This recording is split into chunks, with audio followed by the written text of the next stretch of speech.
Hello and welcome to my channel. This is Hugo Correa. In this video I want to guide you through the installation of some 8x48 porcelain tile. They have a wood pattern, a whitish wood pattern, and they will just add a lot of more practicality to these rooms. You're looking at the kitchen, also the living room, and the hallway to the laundry room and the garage.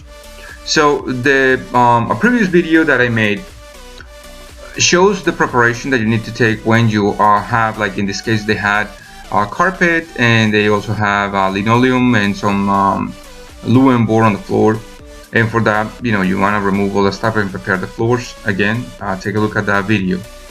And very important is that when you are installing this type of tiles, you want to maintain certain type of rules and considerations, so you don't have an issue with them when you're installing them, or when you want to kind of make them look really nice. So take some time to actually see how the wood pattern is going to look like. If you notice, we are working with 1/3 of the tile size, and I explain to you in a moment what happens.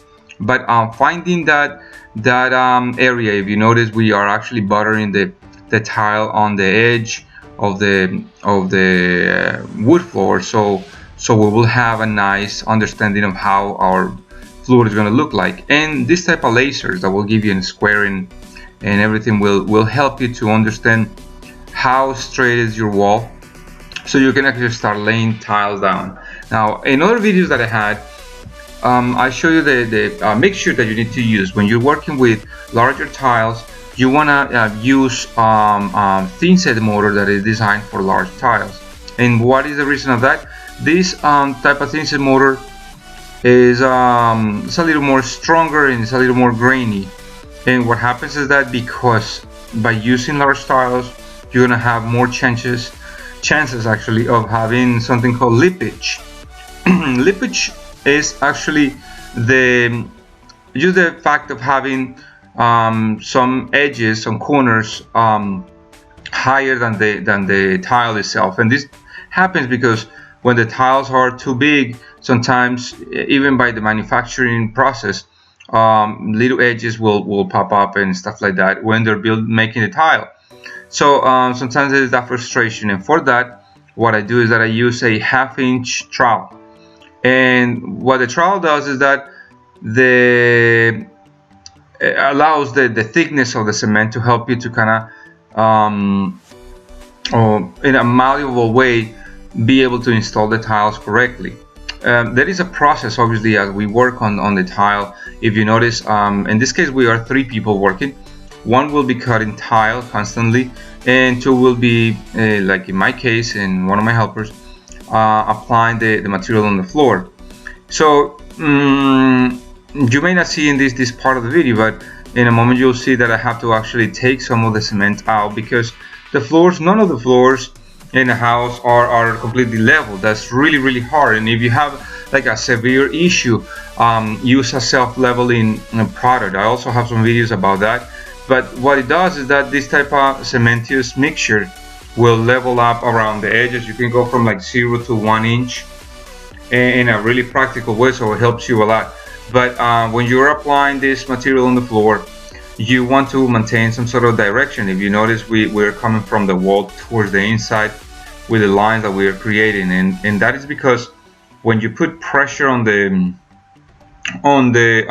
tiles, you want that air to come out. If you put a lot of random patterns with your trowel on the floor, it will be a little harder to be able to push this tile down, or to be able to pull them to actually make up for the difference. In this case, the little piece of tile that I'm installing was a little low against the wood floors or the hardwood floors, and you have to kind of bring it back and correct it.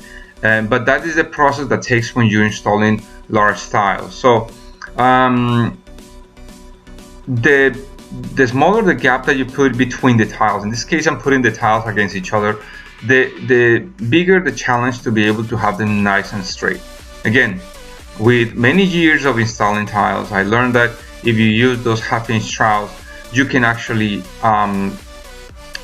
work and make them look really nice. It's really hard to to work with a smaller tiles like a 1/4 inch or 3/8 is just a nightmare, especially on the floors.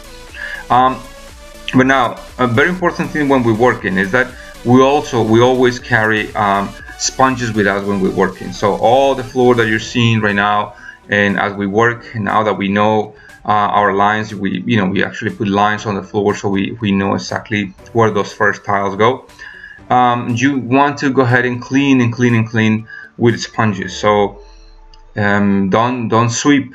A lot of people will sweep floors, and that dust is really harmful. So if you don't want to get sick really quick, just use sponges as you move along, so that way you give some sort of nice adhesion to the thin set mortar on the floor.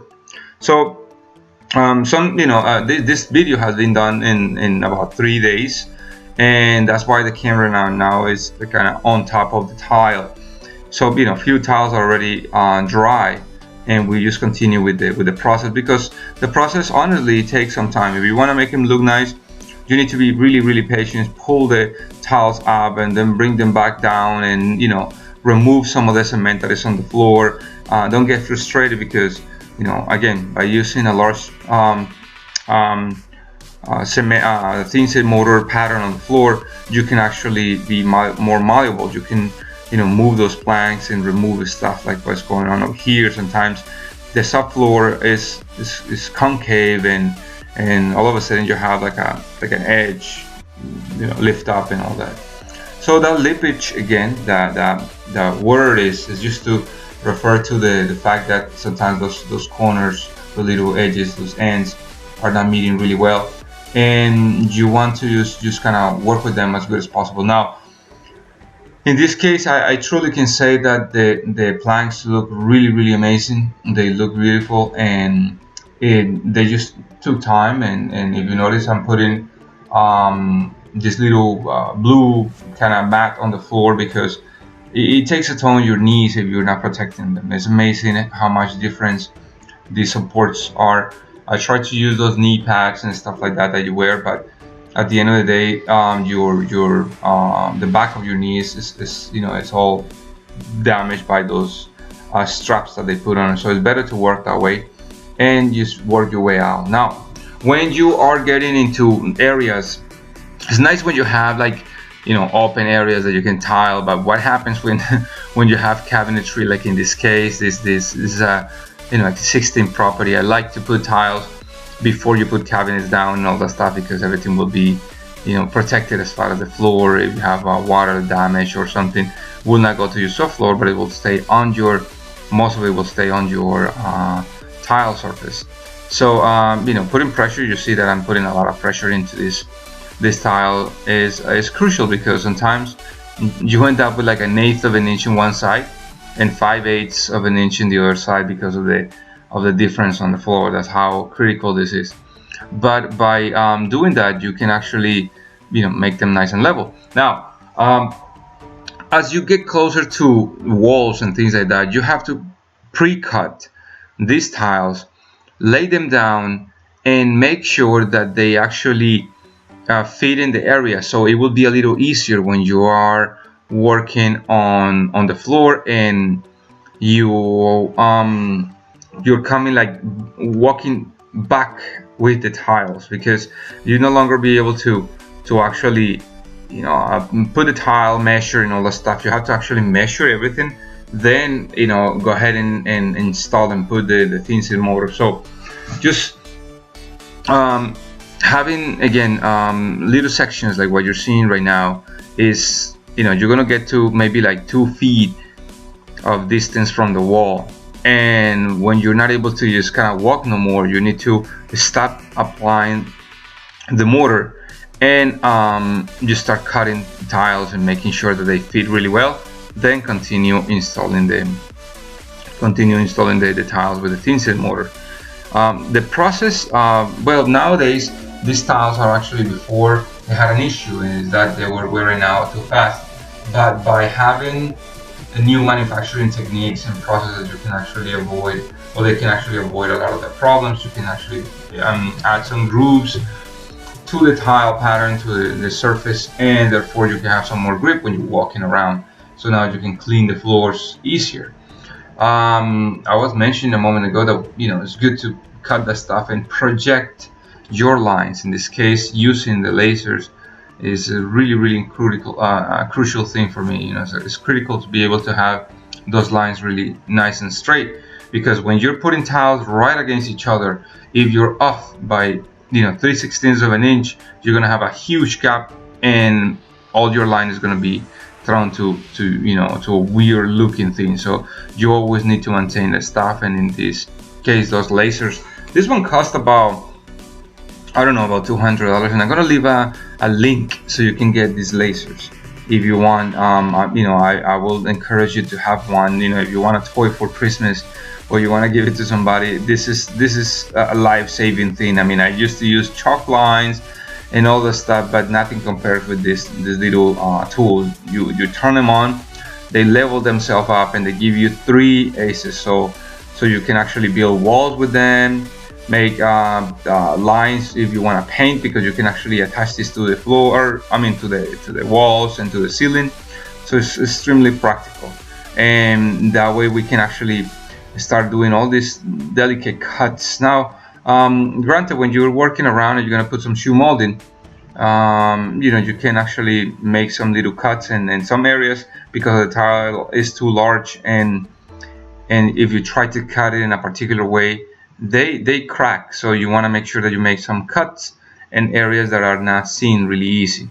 So as you walk back, now that you have those tiles cut, you want to be a little extra careful when you are applying the thin set, because it's kind of hard now, kind of stretching yourself 48 inches to be able to put it, but you eventually kind of get out of that section. So by marking those lines, you can actually cut the tile, and when I'm working the first rows, I cut the tiles and then I install those little sections. But it is sometimes challenging to be able to kind of walk back with the tiles, but try to project yourself in a way. And now, if you see that it's really complicated, that you may end up doing a problem, leave those cuts for later. You see, this piece was too fragile, and if you cut it in a U shape, it will break. So I'd rather put it on the stove, so by the time that you put the stove back, you don't have an issue, because you're not going to see the little line. It's better to kind of have those other areas nice and clean. So and this part would be the living room, the first part. The second part was the kitchen, and then once the stain is dry, I can actually step on the surface and do the little areas that are a little more complicated. That would take me a lot of time and a lot of issues. So now you can walk back, and just next day or so, just wait about 18 hours before you step on it. But then you can actually go ahead and clean the excess cement, and continue with the same projection. In this case, because it's one room with one door, we want to go ahead and do half of it. Just kind of make the lines again, use the laser, and see where it's gonna hit, and start doing all those cuts before you start putting thin set, and then just kind of walk back. So I'm gonna start on the left side. What you see on the floor, all of them are not the ones at the door, they are not fastened yet. That little support there, that little scrap of tile, is to make sure that I don't close that gap, and then I'll have an issue. So if you go all the way, those were cut in both areas, and then you come back out, you will be able to kind of be free out of issues stepping on top of fresh tile. So that's kind of sometimes what you got to do. You need to wait just a little bit to be able to kind of walk in a correct way.